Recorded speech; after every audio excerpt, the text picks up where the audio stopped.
오늘의 성경 본문 말씀은 에레미야서 31장 1절에서 14절 말씀 교독으로 함께 읽도록 하겠습니다. 여호와의 말씀이니라. 그때에 내가 이스라엘의 모든 종족의 하나님이 되고 그들은 내 백성이 되리라.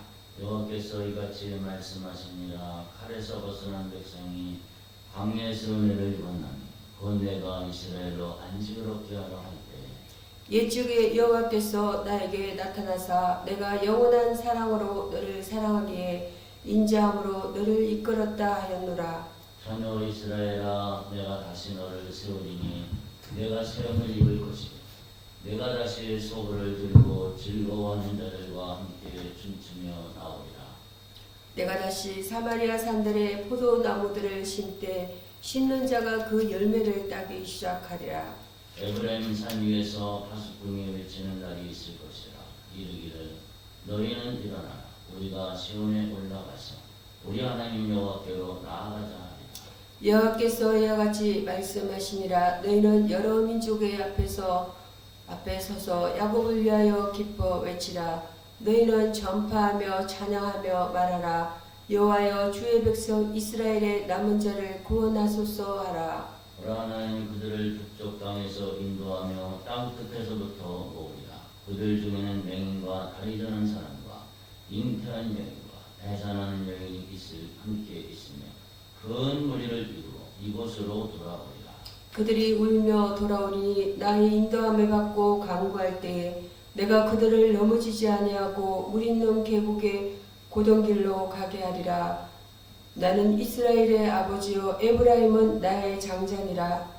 이방 드리어 너희는 여호와의 말씀을 듣고 온 섬에 전파하여 이르기를 이스라엘을 흩으신 자가 그를 모으시고 목자가 그 양떼에게 행함같이 그를 지키시리로다.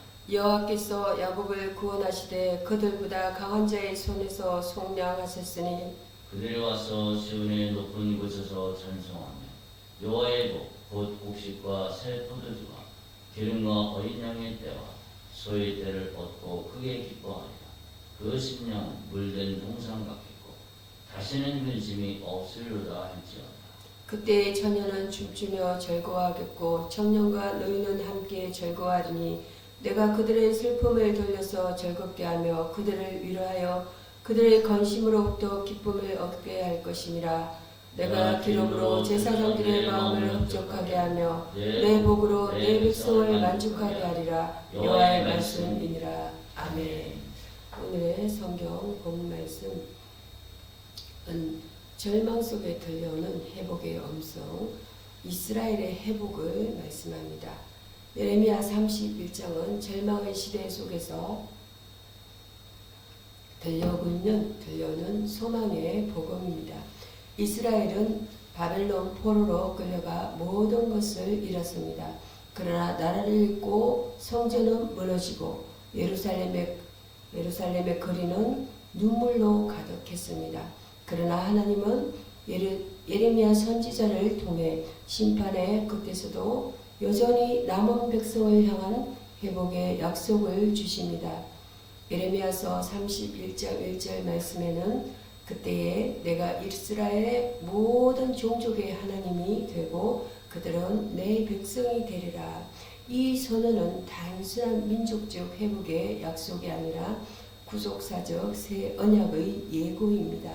예레미야는 그 시대의 사람들에게 소망 없는 시대 속에서도 하나님의 언약은 여전히 살아있다는 메시지를 전했습니다. 마찬가지로 오늘날 우리도 죄와 세속의 바벨론 속에 살아가지만 하나님은 그리스도의 보혈로 우리를 새롭게 회복시키시는 하나님이십니다. 본문은 세 가지 흐름으로 구성됩니다. 1절에서 6절 말씀은 하나님의 사랑과 은혜의 회복입니다. 7절에서 9절 말씀은 죄의 슬픔에서 기쁨으로의 회복입니다. 10절에서 14절 말씀은 예배와 찬양의 회복입니다. 1절에서 6절 말씀 하나님의 영원한 사랑에 대한 사랑에 의한 회복은 본절 3절에서 하나님은 내가 영원한 사랑으로 너를 사랑하였으므로 인자함으로 너를 이끌었다고 말씀하십니다. 히브리어로 영원한 사랑은 아바트 올람, 끝이 없는 언약적 사랑을 뜻합니다. 이 아바트 올람은 조건적 사랑이 아니라 연약적 충성의 사랑, 여러분 헤세도 아시죠? 충성의 사랑이며 그 근거는 하나님의 신실하심에 있습니다. 이스라엘의 회복은 인간의 공로가 아닌 하나님의 4절 말씀에는 하나님의 일방적 은혜로 시작됩니다. 4절 말씀, 내가 다시 건축될 것이라는 선언은 성전의 재건뿐 아니라 십자가에서 구속 사건을 통한 교회의 회복을 예표합니다. 요한복음 2장 19절 말씀, 즉 무너진 성전이 그리스도 안에서 새롭게 세워지고 그리스도의 부활로 인해 참된 예배가 회복되는 것입니다. 4절 말씀에는 하나님께서 내가 다시 소고를 들고 즐거워할 것이라 하신 것은 단순한 축제가 아니라 구속받은 자의 기쁨을 상징합니다. 그 기쁨은 세상적 형통의 결과가 아니라 제사함의 기쁨입니다. 다윗도 시편 51편에서 주의 구원의 즐거움을 내게 회복시켜 주옵소서라 했습니다. 예하로 출애굽 사건을 떠올려 봅시다. 출애굽기 15장 20절에는 이스라엘 백성이 홍해를 건넌 후 미리암이 소고를 치며 찬양했던 것처럼 회복의 기쁨은 하나님이 죄의 종에서 해방시킨 은혜의 반응입니다. 오늘 우리도 마찬가지로 그리스도의 피로 죄에서 해방된 자로서 찬양해야 합니다. 그리스도의 십자가는 우리의 바벨론의 탈출이며 부활은 우리의 시온의 회복입니다.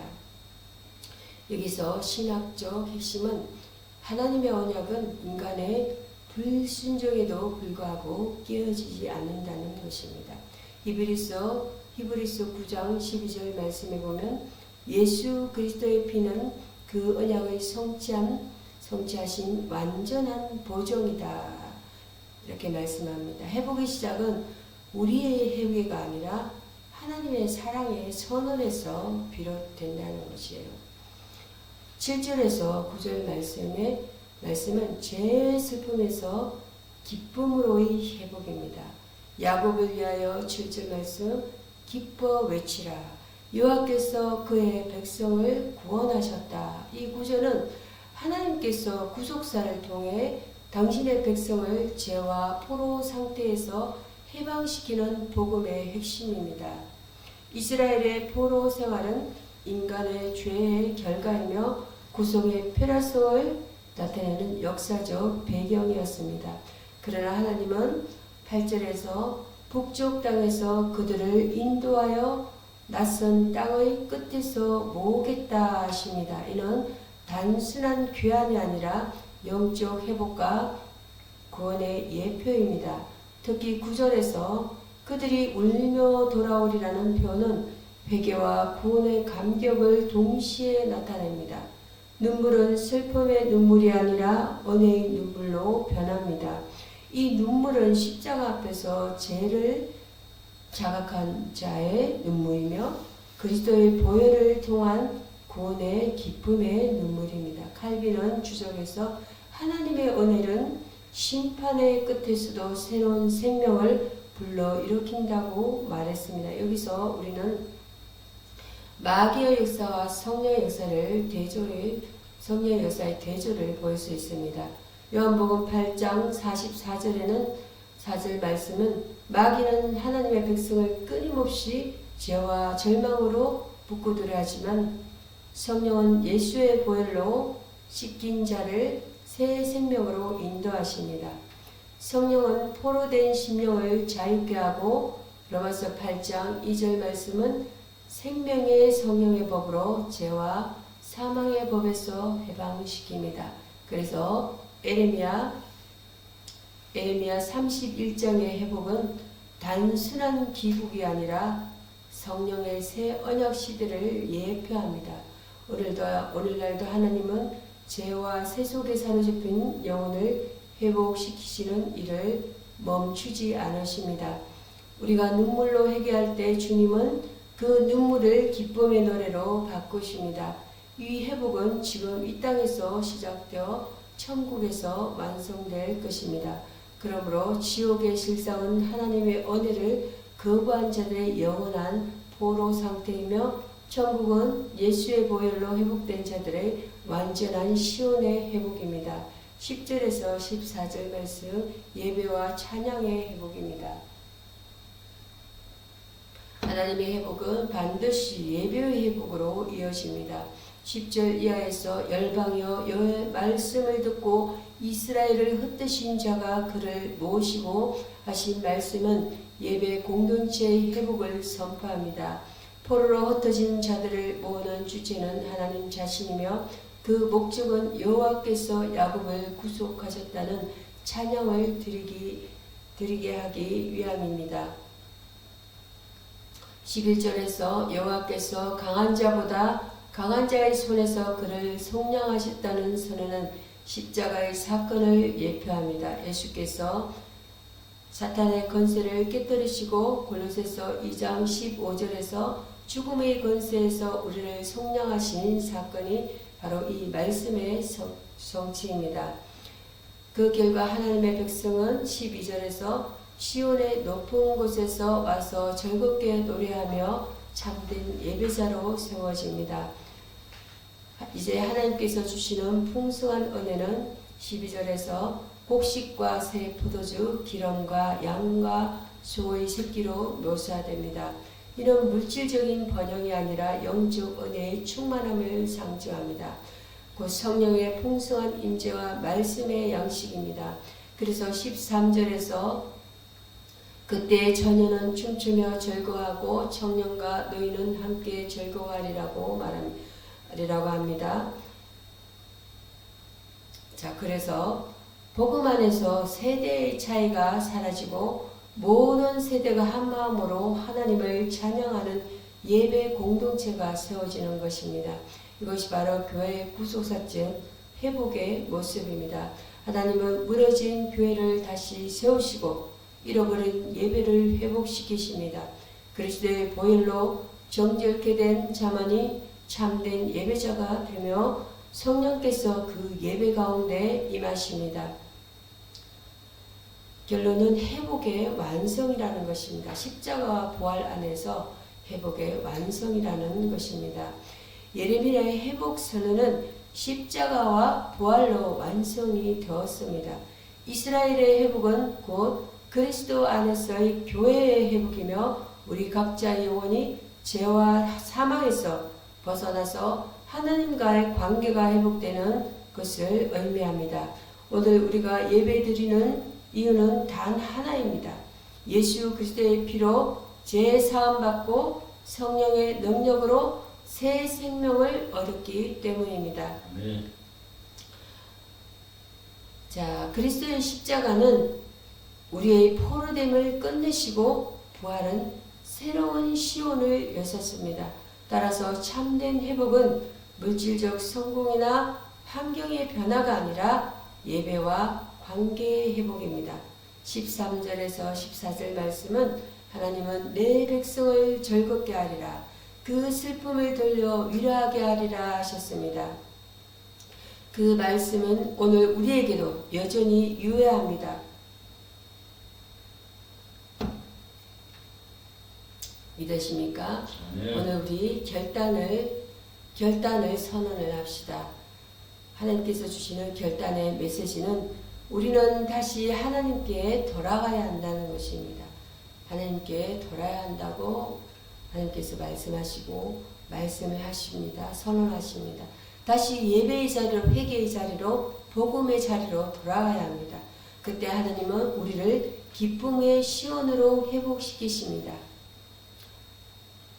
기도하겠습니다. 은혜로우신 하나님 아버지, 예레미야를 통해 영원한 사랑으로 너를 사랑하였다 하신 말씀하신 주님, 오늘 이 시대에 무너진 심령과 교회를 불쌍히 여겨 주옵소서.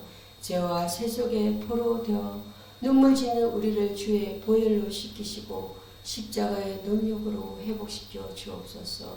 우리의 예배가 다시 살아나게 하시고 성령의 기름 부으심으로 우리의 마음을 새롭게 하옵소서. 마귀의 속임수와 세상의 유혹에서 벗어나 오직 예수 그리스도만을 주로 섬기게 하옵소서. 우리의 눈물을 기쁨으로 바꾸시고 우리의 탄식을 찬송으로 바꾸시는 그 하나님을 찬양합니다. 이 땅의 교회마다 회복의 불길이 일어나 온 열방이 주의 구속의 은혜를 노래하게 하옵소서. 예수 그리스도의 이름으로 기도드립니다. 아멘. 아멘.